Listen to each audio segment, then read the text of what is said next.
Hello everyone, welcome back to another episode of The Great Work. In the last episode we navigated a labyrinth of monsters, and now we are supposedly in the cellar, and we have to find Samuel's shard before the monsters do. I found a shard in the last one, but it was a fake, so we have to keep looking, to keep exploring this hellish house. Samuel 1704. I've done everything that I possibly can. Though I've managed to seal the chamber below the library, my attackers are convinced that I perished there to make it so, and everything has gone forward to lend evidence to that fact. My estate has passed on to a private investor, who will help me continue living here in secrecy. Though I may be able to risk a few short excursions, I will have to live out my life here, protecting my shard. I'm not sure what else I can do at this point. My instrument in Dartmouth is capable of repairing the orb, but with only one shard in my possession, it is useless. 4 shards are in my enemy's possession, and 1 is still unaccounted for. I am outnumbered and overpowered. My only hope is to stay one step ahead of them. They are searching for the last shard. If I can find it first, I may have a chance. I cannot let them have their way with it. I now know that it's not the Philosopher's Stone, and should not be trifled with. I have to stop them before they claim countless lives, either by their own hand or the shadows. Samuel. So that's pretty much the situation in a nutshell, and how convenient of Samuel, our ally in this fight. Hello there, Tinderbox. To summarize so succinctly for us at the beginning of this episode. Well, I'm not... Oh. Okay, that's the cellar. I was about to say I'm not seeing what's so celery about this. But I see I am thoroughly mistaken, and there is plenty of celery to chew up in a moment, once I'm done checking all the rooms up here. One drawer at a time. First this desk, you never know, maybe the shard is in one of these. It would be kind of anticlimactic. You never know if there's some trolling going on. We do a little trolling, as you no doubt saw in episode 2. Okay, this leads down 2, which means we're probably entering another little maze, and we'll probably have more monsters to deal with while we're at it. Nothing in that chest. I'm also down to 1 oil thing left, so we'll have to take it slowly. Sorry, did I say slowly? I meant we'll have to scout as thoroughly as possible, as quickly as possible, and then get the hell back up to that exit door we saw up top. I have no idea where the monster is. I just heard something shatter, and I'm not sure if it was upstairs or not. If it's coming up behind me... I don't see it. I don't see it. Head is pounding and hands are shaking. I might as well take a paregoric, because if I collapse in here, that's no good. That is not good at all. I need to get a beat on... Ah, there it is. Getting a beat on the monster, you know, being aware of its positioning is key when we want to sneak around it. That monster music is quite pulse-pounding, and hello there. Oh, that makes me so happy. Lantern fully refilled. I don't hear the monster, which means it can't hear me, so I can toss around these crates haphazardly. No doubt we'll have to be careful if we hear its footsteps, like I do right now. Yeah, it's walking in a short loop, so we'll just have to be aware of it. I assume the shard must be down here somewhere, like in one of these crates. Okay, these boxes seem to be a thing around, and I suppose we'll find the shard in one of those boxes. I hear it coming back. But where? Where is it? Okay, I think it's looping around that way to the left, so we will head to the right and check this far room, which surely has more boxes in it for us to check, just as soon as I figure out where exactly the monster's patrol path stops. I hear it pretty close now. Maybe it's passing on the other side of the wall. Oh fuck! Oh shit! Oh god! Nope! It goes all the way into that room. Oh no! Oh god! Well, that was Oh no, it's downstairs. It's downstairs. I'm just hearing it downstairs. It's not coming up here. It's very loud. That was a really close call. If it can one-shot a door, you know it can one-shot me. And it certainly one-shot a door in the prior episode.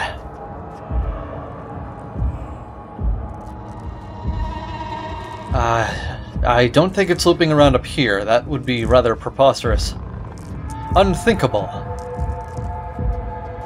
Yeah, it should be returning to its patrol path sometime soon. I need to wait for it. I need to keep tabs on it, and I need to wait for it. I recognize this area. This is where we were before. That's why I looped around.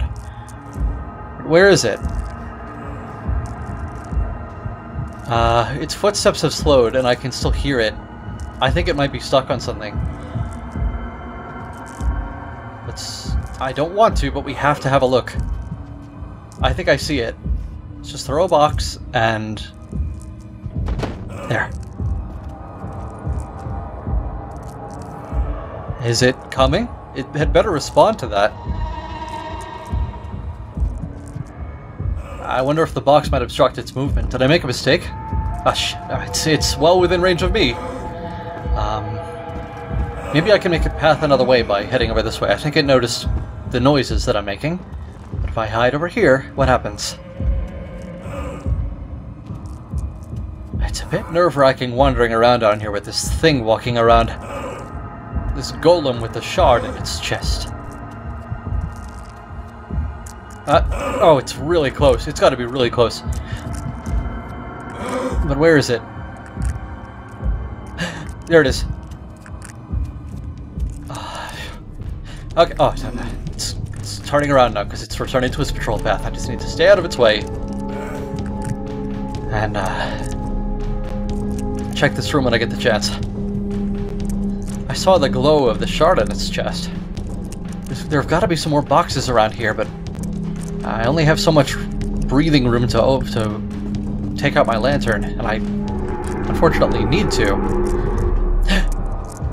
Ah, great! It heard me, or it saw me? No, if it saw me, it would come for me. I think it just heard me, but it might not know exactly where to go, so I'll just quietly move everything and stay ready to get the hell out of here by climbing over these boxes if it... never mind. Okay. Yep, you go back on your patrol path, buddy. Do not worry about me. I am just in this corner. This is my safe corner. And there is absolutely nothing to be concerned with in this corner. If I could just get this box open and there's nothing in it. Of course there's nothing in it. There's nothing in it and all my effort is for naught. What am I to do? I am trapped in this awful situation. Could there be a box in this main area? This area is barricaded. Never mind. I think there might be a box along its patrol route in the center there. That's scary as hell. I'm gonna have to unbury that box. Quietly now. But knowing where it's patrolling, I think I have a good chance to do it without being detected. Okay. Just this box first. Or no, this box. This one is the one on top. You set it down gently. Move this box. Oh, shit. Oh, run! Get the box! No, there's nothing in it. There's nothing in it anyway. Nothing behind here. Oh, man. Where is it? Where is the shard? This minigame of box hunting is... hang on. I've got to move that box. Otherwise it'll get stuck on it, right? Okay, now back up again. He has to patrol. If he gets stuck on something, he's not going to patrol, and that'll be not good for me, because I'll have to...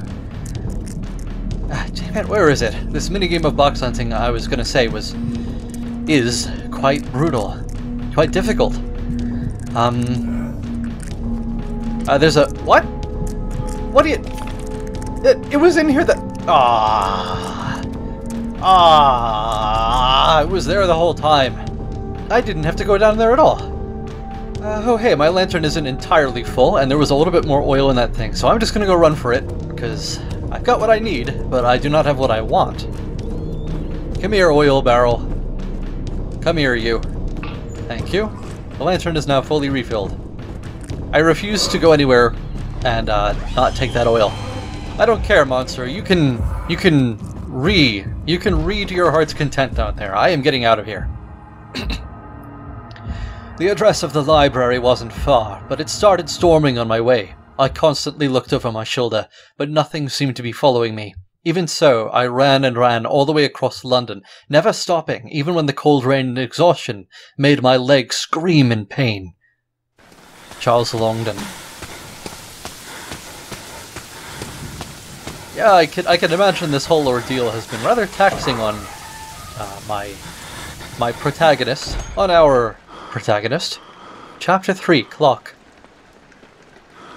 Oh hey, it's fairly well lit in here. Well, I know how this goes. It starts off well lit, and then devolves into utter madness before long. So I can't go back the way that I came, but I can certainly behead every suit of armor I see, every knight. And she's gone. Angel babe, why? Why you gotta play hard to get?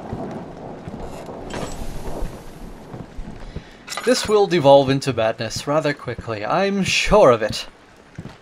But we will see for sure very soon. For now, actually, I'm quite enjoying the soft ambience of the rainstorm outside. I like the rain. I used to stand in the rain all the time. Nowadays it hurts. This book is readable. That's interesting. Let's have a look. The Hartlib Circle. At its nexus, it was an association of personal friends. Hartlib and Deary were the two key figures. Comenius, despite their best efforts, always remained a cause they were supporting rather than a fellow coordinator. Around them were Hubner, Hawk, Pell, Moriane, Release, Houghton, and Apellius, later to be joined by Sadler, Culpepper, Worsley, Boyle, and Claudius. But as soon as one looks any further than this from the center, the lines of communication begin to branch and cross, threading their way into the entire intellectual community of Europe and America. It is a circle with a definable center, but an almost infinitely extendable periphery. So Samuel, in his many hundreds of years on this earth, I guess a couple hundred, maybe a few hundred, he's accomplished quite a lot. And I will smash that glass because I want to. It's always fun to smash the glass. I'm inclined to search the shelves thoroughly after finding out that that book is readable, because who knows what else might be on the shelves. I mean, you know, besides oil, tinderboxes, and other things that we saw in other stories. There's a flower pot in the corner here, a lonely flower pot. Always love those.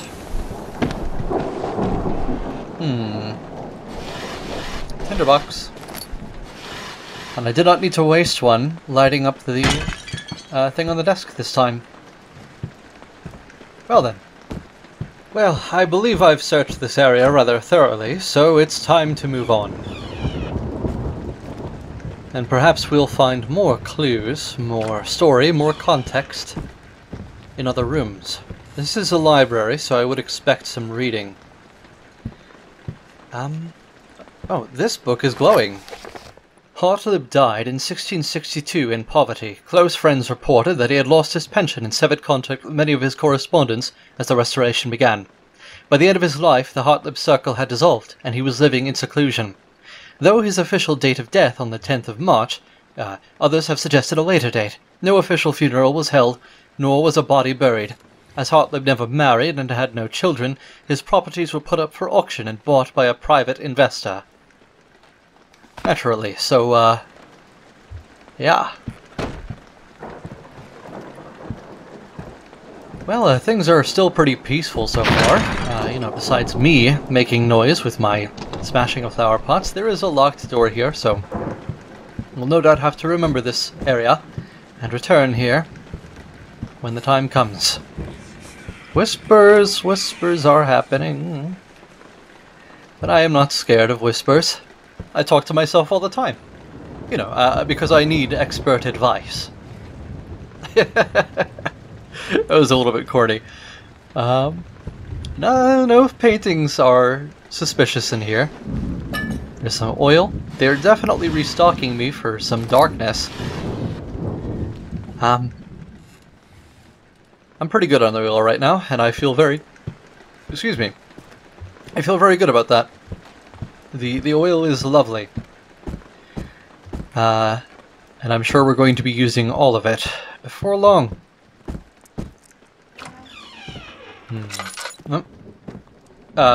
Was there a light in here, or was that just me?